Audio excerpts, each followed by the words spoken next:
That's it. All right, whenever you are ready, so are we. Okay. Hello, good morning. My name is Kaylee Rudd, and I'll be talking to you about music programs and academic achievement. First off, my research question. How do music programs, especially that of chorus, impact the academic achievement of those receiving a secondary education in Randolph County? First off, how did I get here?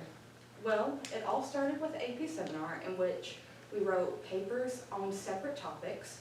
My topics were sexual assault, women's education in Pakistan, and homosexuals in Texas, and the one that led me to do this project, which is abstract expressionism. With this, I knew I wanted to do something related to the fine arts. I wanted to go at first in the same direction as the abstract expressionist paper and work with painting, but I knew that it was not feasible because there was no data that I could collect on it. With that, I had to switch my focus to music, and with the help of Southwestern Randolph High School's choir director, I was able to weigh out my options and narrow it down to music, education, and its impact on academic achievements. My goal in this project is to shine a better light and give better positive attention to music programs. This picture, as you can see, is of our choir program here at Southwestern Randolph High School, and this was taken at First Baptist Church by our yearbook advisor, Jamie Kent. Looking at the preliminary data found in my literature review, the academic benefits on subjects was seen, and the subjects that it benefited the most was English and math. In addition, the causes as to why music programs benefit academic achievement was seen in a study done by Schillingberg, which is students' openness to experience, which is their willingness to learn and take in from their environment, and the type of training that they had undergone. With this led me to my gap and my hypothesis. My gap being choir programs and Randolph County, and my hypothesis being music programs significantly help academic performance. For my research, I chose a mixture of methodology. I chose to do quantitative and qualitative data. These were in the forms of interviews and polling. For the polling, I polled 83 students across all of Southwestern Randolph High School's choir classes, and for the process, I sat in front of each and every one of them, and I asked a series of yes or no questions, and if it was yes, they would raise their hand. If it was no, then they would keep their hand down. The yeses would be tallied. For the interviews, I interviewed a total of 30 people. In Honors Ensemble, I interviewed 15 people in a focus group, meaning that each person answered my question, and it was in a round-robin style. For concert choir, I interviewed 10 students, and they were one-on-one interviews. For mixed choir, I interviewed 4 people, also one-on-one interviews. And for the instructor, that one was also one-on-one. The reason that I chose this is that it gave me a wide range of data. Polling gave me more data to collect from and a bigger data set, while interviews gave me a more in-depth look to the data provided. For my ethical consideration, an informed consent form was provided to students who chose to be a part of the interview process. They had to be informed that they were going to be recording for transcribing purposes. In this graph, you'll see my polling data, and while the graph goes up to 40, that is not synonymous with the amount of people that are in each class. For Honors Ensemble, there are 15 students. For concert choir, there are 26 students, and for mixed choir, there are 42 students. Question 1 asked if students had taken multiple choir programs. Honors Ensemble, 15 out of 15 students said that they had taken multiple choir programs. For concert choir, 24 out of 26 students said that they had taken multiple choir programs. And for mixed choir, 25 out of the 42 students said that they had taken multiple choir programs. Question 2 asked if students have taken multiple music programs, i.e. band and choir. For honors ensemble, 4 out of the 15 students said that they had. For concert choir, 5 out of the 26 students said that they had, and for mixed choir, only 3 out of the 42 students said that they had. Question 3 asked about students' time management and if they had seen an increase in time management. For honors ensemble, 12 out of the 15 students said that they had. For concert choir, 22 out of the 26 students said they had, and for mixed choir, 34 out of the 42 students said they had. Question 4 asked about the students' GPA. For honors ensemble, 6 out of the 15 showed an improvement in GPA.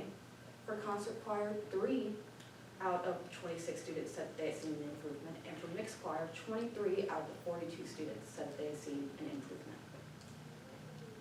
For question 5, it asked about the benefits in memorization. For honors ensemble and concert choir, all students said that they had seen a benefit in their memorization skills since joining the choir.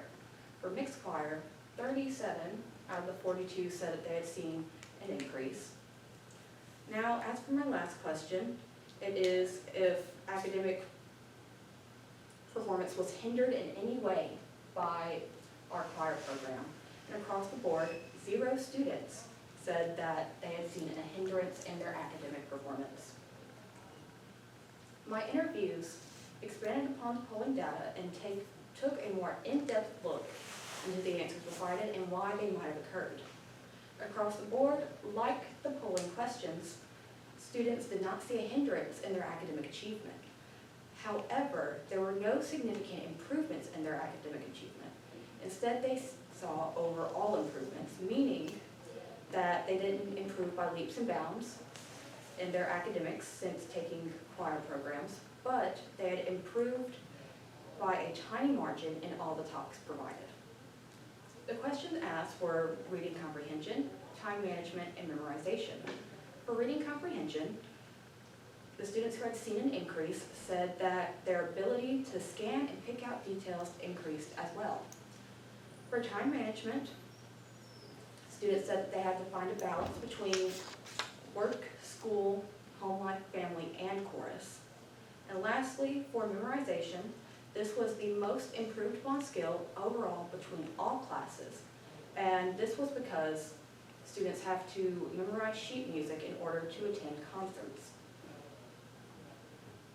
Besides these questions, I also asked about their non-academic skills. And when asked upon these, they said that they had learned basic life skills from our choir program, meaning that they learned how to communicate with others, they learned how to work in a team, and they learned how to be an overall kinder human being and not judge others. There were 3 causes observed for my results. The first one is having a support system. Across all of the classes, a lot of students said that being in chorus felt like being in a family. They uplift each other and they support one another. As well as being described as a family, they are also described as a sports team, in which if one student isn't giving it 100%, all of the students are impacted. This leads me to my second cause, which is instructor-imposed regulations. These basically are the instructor imposes regulations pertaining to the grades of other classes, and if they are not high enough, they cannot participate in concerts like MPA. The last one relates to the preliminary information found in my literature review, which is openness to experience. The students who I interviewed had a drive and a passion for learning more about choir and music in a general sense, which showed. The thing that hindered me the most when conducting my research is the limited factors of methodology. There are 2 factors that limited my methodology. One is Senate Bill 49, which prohibited the use of surveys. The other is grades and obtaining grades. Those obtaining grades was not feasible to do, and so there was no comparison data provided between students who had taken choir programs and students who had not taken choir programs. For both of these, they resulted in a limited data range and it caused me not to have correlation data. An implication that could be made from my findings is that my results are subjective. This is because I talk to students one-on-one with the interviews, and so the results could vary by student, and how the instructor decides to teach their class. Since this is the case, I suggest for further research to find a more objective approach as to why this happens.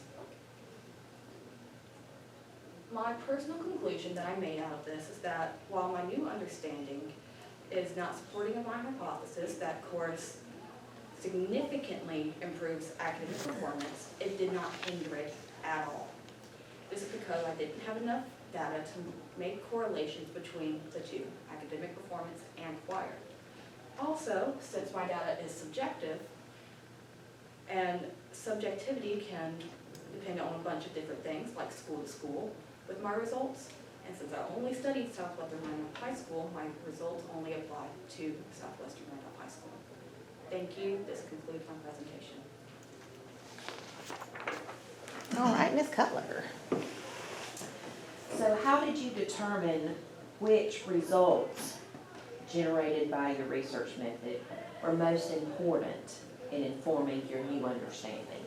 The ones that were most important to informing my new understanding involved just directly with grades. I had a second polling question set that I did, and it pertained to time management. It asked students what their extracurricular activities were, and again, like the original polling data set, they had to raise their hand, and they were asked if they played a sport, what sport they played, if they had taken honors, AP, and the like. And with this, since time management didn't improve my overall understanding of my topic, I didn't feel the need to include the second polling set in my data. Thank you.